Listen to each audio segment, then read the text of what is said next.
Nam Mô A Di Đà Phật. Kính chào quý Phật tử và các bạn. Có lẽ ai trong chúng ta cũng từng nghe qua danh hiệu A Di Đà Phật.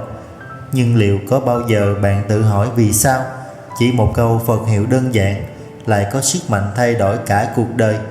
Tại sao chỉ với 4 chữ A Di Đà Phật lại có thể làm dịu đi những cơn bão trong tâm, hóa giải mọi khổ đau và đưa ta đến bến bờ giải thoát?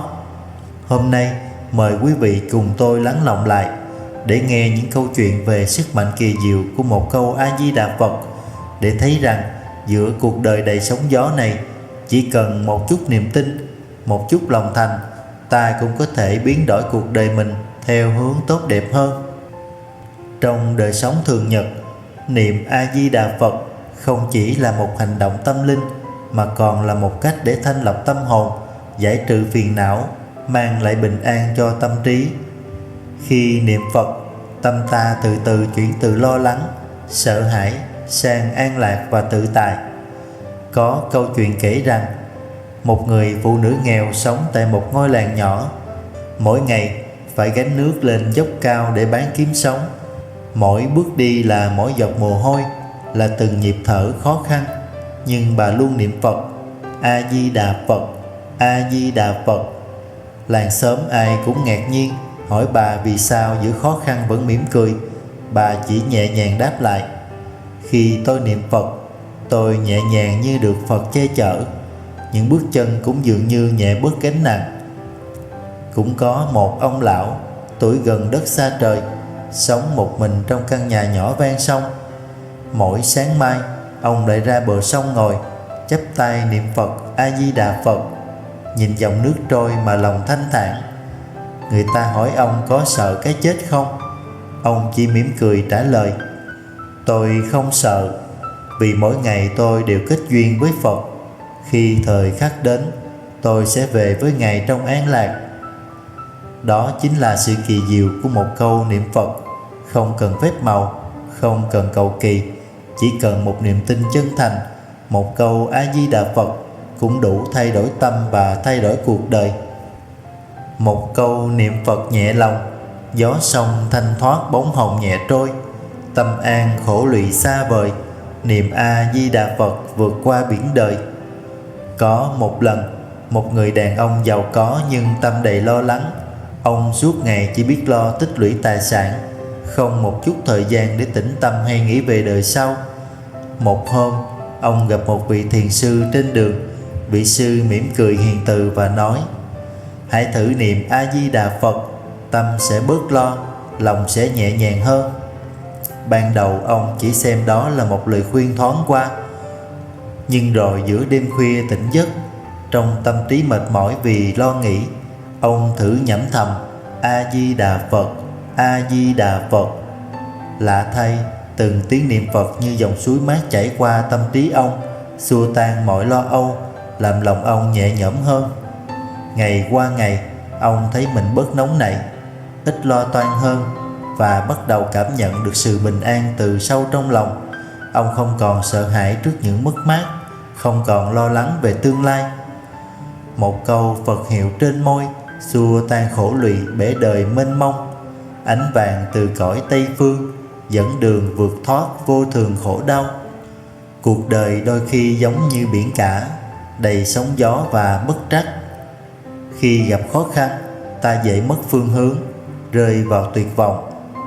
Nhưng cũng như người lạc giữa biển khơi, cần chiếc phao để bám víu, tâm hồn chúng ta cũng cần một điểm tựa để vượt qua nghịch cảnh. Một câu A Di Đà Phật chính là chiếc phao ấy, vừa là niềm tin, vừa là ánh sáng dẫn lối giữa đêm tối của khổ đau. Khi ta niệm Phật, tâm trí không còn bị xáo trộn bởi lo âu, sợ hãi. Từng tiếng niệm như từng giọt nước mát, dần xua tan cơn khát khổ đau của tâm hồn.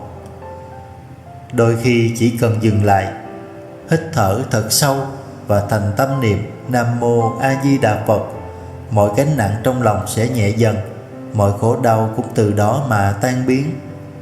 Biển đời sóng lớn bão giông, A Di Đà hiệu thoát vòng khổ đau. Tâm an trời đất ngọt ngào, niệm Phật một câu bình an khắp trời. Có một ngư dân nghèo sống ven biển. Cuộc đời ông luôn phải đối mặt với sóng gió, bão bùng. Một đêm nọ, thuyền của ông bị cuốn vào cơn bão lớn giữa biển khơi. Sóng gào thét như muốn nuốt chửng tất cả. Trong cơn tuyệt vọng, ông chợt nhớ đến lời mẹ dặn từ thuở bé: khi gặp nguy nan, hãy niệm Nam Mô A Di Đà Phật, Phật sẽ che chở cho con. Giữa tiếng sóng dữ dội, ông nhắm mắt thành tâm niệm Nam Mô A Di Đà Phật, Nam Mô A Di Đà Phật. Lạ thay, cơn bão dần lắng xuống, sóng gió bắt đầu yên tĩnh. Thuyền ông trôi dạt vào một hòn đảo nhỏ, cứu ông thoát khỏi cái chết cận kề. Trở về đất liền, ông quyết định từ bỏ nghề biển đầy nguy hiểm, xây dựng cuộc sống bình yên bên gia đình và hàng xóm. Mỗi ngày ông đều niệm Phật, nhớ về ân đức cứu khổ của Phật A Di Đà. Sống giữ đời người mịt mù, A Di Đà cứu biển khổ vượt qua.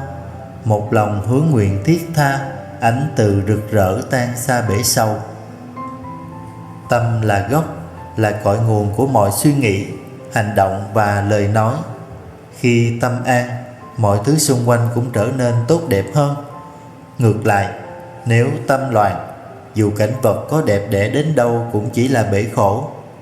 Niệm A Di Đà Phật không chỉ là tạo kết nối với Phật, mà còn là cách tự chuyển hóa chính mình.